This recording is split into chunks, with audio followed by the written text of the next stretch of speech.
bhaji, beetroot rice and khajur for my tiffin. Hello বন্ধুরা, তোমাদের সকলকে আমার ইউটিউব চ্যানেল সোনার সংসার ব্লগসে জানাই সুস্বাগতম। দেখো এখানে সকাল সকাল মেয়ে চলে এসছে টিফিন বানাতে এবং নিজের ব্রেকফাস্ট বানাতে। এখন কিন্তু খুব সকাল, এখন বাজে সকাল 6টা। তো কড়াই বসিয়ে দিয়ে এখানে জল দিয়ে দিয়েছে। এখন আজকে একটা নতুন রেসিপি আমি শেয়ার করব এখানে। তো ওই জলের মধ্যে একটু সর্ষের তেল দিয়ে দিয়েছে আর এখানে দিচ্ছে নুন। আর এখানে কিছু সবজি কেটে রেখেছে, যেটা হচ্ছে আছে পেঁয়াজ, আলু, মূলো, ক্যাপসিকাম আর ক্যাপসিমান মানে ওই যে ভোটে লঙ্কা বলে না, ওই লঙ্কাগুলো বড় বড় করে কাটা রয়েছে। আর হচ্ছে মূলো আছে, আলু আছে আর হচ্ছে টমেটো আছে। এটা দেখলেই বোঝা যাবে যে এখানে কি কি আছে। তো ওই লঙ্কাটা আর কি, এটা কিন্তু বেল পেপার নয়, এটা বড় বড় যেই লঙ্কা থাকে সেই লঙ্কাটাকে পিস পিস করে কেটে নেওয়া হয়েছে। এবার এটাকে জলের মধ্যে ভালো করে বয়েল করা হবে। তো বয়েল হতে থাকেটা দেখো তোমরা, খুব সুন্দরভাবে বয়েল হচ্ছে কিন্তু। আর আরেকটা সাইডে কুকার বসিয়ে দিয়েছে এবং কুকারে দিয়ে দিল একটু জিরে ফোড়ন। আর এখানে হচ্ছে কটা কাজু আর কিশমিশ নিয়েছে। এবার এটাও কড়াইয়ের মধ্যে দিয়ে দেওয়া হলো, কড়াই নয় সরি, এটা হচ্ছে কুকারের মধ্যে দিয়ে দিল। তারপরে মটরশুঁটি দিয়ে দিচ্ছে। তারপর এটাকে একটু ভেজে নিয়ে তারপর দেখো এই যে এটা হচ্ছে বিটরুট দিচ্ছে। এটা হবে বিটরুটের পোলাও, খেতে কিন্তু খুব ভালো হয় আর এটা হচ্ছে খুব হেলদি একটা রেসিপি। তো দেখো বিটরুট দিয়ে দিল এখানে। তারপরে এটাকে একটু নেড়ে চেড়ে নিতে হবে ভালো করে, যাতে এটা ভাজা হয়ে যায়। তো এটা ভাজা হচ্ছে এখানে, এখন আছে। তার সাথে সাথে কিন্তু এই যেটা বসানো হয়েছে দাঁচি বলে এটাকে, এটা একটা হচ্ছে ভুটনিস খাবার। আসলে এই জয়গা ভুটানের দিকে কিন্তু এটা খুব খায়। আর এটার মধ্যে এটার মেন ইনগ্রিডিয়েন্টসই হচ্ছে চিজ। অনেকটা চিজ এখানে দিতে লাগে। তো এই চিজগুলোকে খুলে নিয়েছে, এখন এই চিজগুলোকে গ্রেট করে এর মধ্যে দেবে। তো দুটোই একসাথে গ্যাসে বসানো হয়েছে। দুটো গ্যাসের মধ্যে একটাতে দাঁচি আর আরেকটাতে বিটরুটের পোলাও। এই যে দেখো চিজগুলোকে ভালো করে গ্রেট করে এটার এই যে একদম গরম গরম ফুটছে তার মধ্যে দিয়ে দিতে হবে।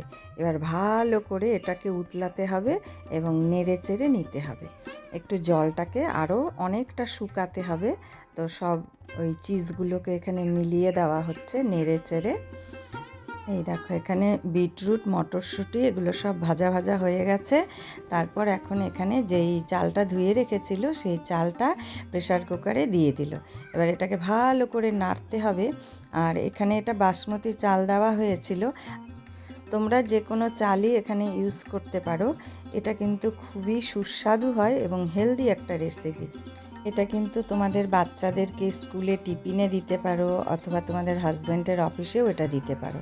আর দেখো এখানে সবজিটা কিন্তু হচ্ছে আর দেখতেও কিন্তু ভীষণ ভালো লাগছে, তাই না? উপরে একটু বেশ মাখন মাখন তেলগুলো ভেসে উঠেছে।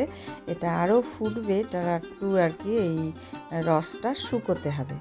আর এই দেখো এখানে চালটা ভাজা হচ্ছে আর চালটার কালার কিন্তু রেড হয়ে গেছে। যেহেতু বিটরুটের কালারটা রেড হয় তাই চালটাও একটু রেড রেড লাগছে।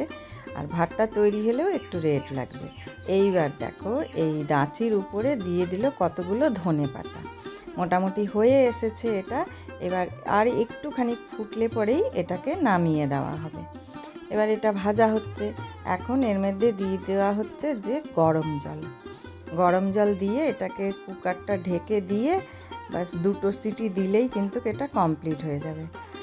তোমাদেরকে বলে রাখি যে আমি অসুস্থ, অর্থাৎ আমার হার্ট সার্জারি হয়েছিল, যার জন্য এখন মেয়ের টিফিন খাওয়ার বেশ অসুবিধা হয়ে গেছে। টেস্টি খাবার পাচ্ছে না, যেরকম সেরকম খাবার নিয়ে যেতে হচ্ছে, বা ব্রেকফাস্টও সেরকম টেস্টি পাচ্ছে না।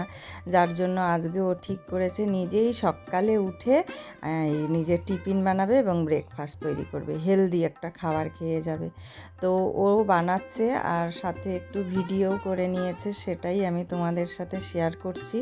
আর এই যে দাচি হয়ে গেছে, এবার দাচি নামিয়ে নেওয়া হচ্ছে। দেখো কি সুন্দর লাগছে না? খুব সুন্দর হয়েছে কিন্তু দেখতে, দেখতে যেমন সুন্দর খেতেও সুন্দর। আর দেখো এখানে পোলাও একদম রেডি হয়ে গেছে, ভীষণ সুন্দর হয়েছে, আর প্লেটিংও করা হয়ে গেছে টিফিনে।